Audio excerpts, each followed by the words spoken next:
Would you get plastic surgery if it's free? Maybe yes.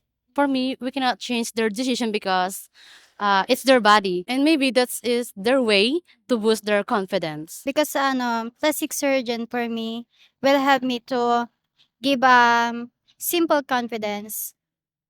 Simple confidence. And what would you like to enhance? How long have you been single?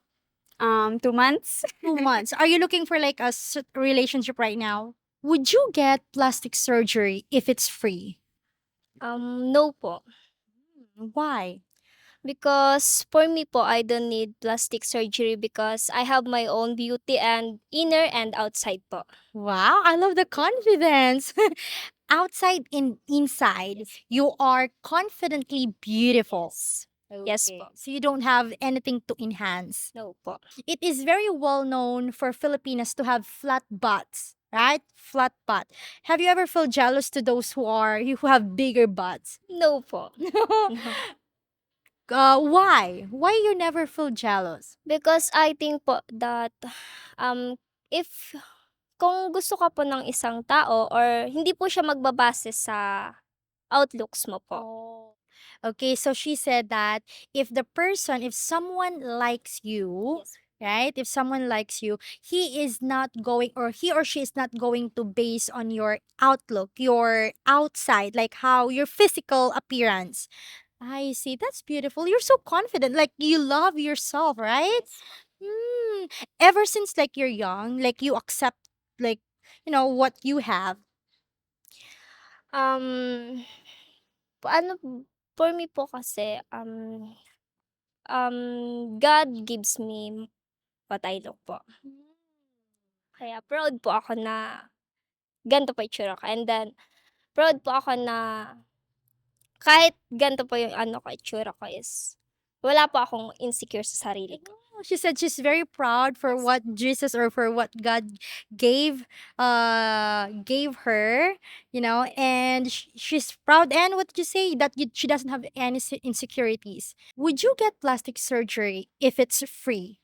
For me po, no. Because I believe that natural beauty is enough for me po. Natural beauty if is enough. Have you ever felt jealous or peer pressure because some of the women or girls your age, they have bigger boobs or they have bigger butt or they are lighter skin. Have you ever felt jealous or insecure about that? No po. Because I know naman that everyone of us have imperfection po naman. So you are like confidently beautiful, right? With your physical appearance. That's very beautiful. Okay, do you have any message to those who are not contented? Like they want to enhance almost everything from head to toe. As a woman, as a natural beauty is for me it's as being a simple woman is the it shows beauty for me. So I think kasi ano naman po we are different naman po na perspective. If it's up to them po kung they will change their self po, especially their physical appearance. So for me, it's not a issue for me the what's look you are naman po. So it's fine for you, right? Okay, well, beauty is in the eye of the beholder, right? Yes po. Okay, so it's fine for you. No, really, like okay. You're still single, Bear, or you have a boyfriend now? Single po. You're still This is her second time. Me interviewing her. So you're still single. How long have you been single? 2 months? 2 months. Are you looking for like a relationship right now? No po muna. Focus on studies. Yes po. Again, what is your course, Bear? Po? What is your course again? BS Mathematics po. Mathematics. Major in math? Yes po. Okay. Okay. And what year are you now? Graduating student po. Graduating. Po. Wow. Yes po. Advance, happy graduation. You're welcome. She's in a hurry, guys. She has her friends inside the mall. They're waiting for her. And I was just like, let's do it. Yes, on the spot. Would you get plastic surgery if it's free? Maybe yes. Why? Because plastic surgeon for me will help me to give simple confidence. Simple confidence. And what would you like to enhance? Maybe I want to enhance my skin color because my skin color is light brown. I want to lighten it like white so that I I will be more confident. Oh, you'll be more confident. Have you ever been bullied because of your skin color? In my lifetime, I guess no. No. Yes, no one Okay. bullied me for my skin color. Okay, you just feel you just want more confidence, right? Well, it's very common here in the Philippines. A lot of Filipinas they really wanted to have lighter skin. But are you using like whitening soap?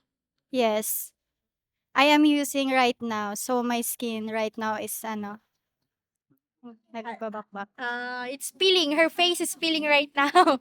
I see. And I think that's the reason why you're wearing what do you call these? Jacket. Is it jacket? No. Right? What is this? Jacket, right? This one to cover your arm, right? Yes, from heat Yeah. because it's super hot right now. It is, yes. So this protect you from the sun, right? So that's why it's very sunny here. Like it's summer, that's why. So may we know what's your course? My course is entrepreneurship. It's all about business. So you're gonna be a businesswoman then. And someday, I Some. hope. You will. And what year are you now? What year are you now? I actually stopped this year, but this coming or also I will continue my study at third year college, Third year college. service crew at McDonald's Goa. Oh, so you're working right now. Yes. But this school year, this opening, you will enroll again. Yes, I will. Okay. Third year college, I see. Would you get plastic surgery if it's free? Let's start with you. For me, no, because we have to appreciate our own beauty and love ourselves for who we are. Oh, that's beautiful. I love that. And how about you, Beth? For me also no, because I'm already contented of what I have and I am very blessed of it. But are you aware that there are women, girls out there that are, because maybe because of peer pressure or because of they're jealous or they are not contented, they are getting plastic surgeries, right? Yes po. What is your opinion about that? We cannot judge them because they have their own decision, and we cannot force them to not to have a plastic surgery because they have their own decision to on what on what they wanted to do to their physical appearance. I see. And how about you, Ben? For me, we cannot change their decision because it's their body, and maybe that is their way to boost their confidence. Oh, to boost their confidence. I like that.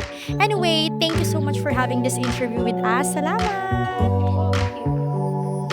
Beautiful reflections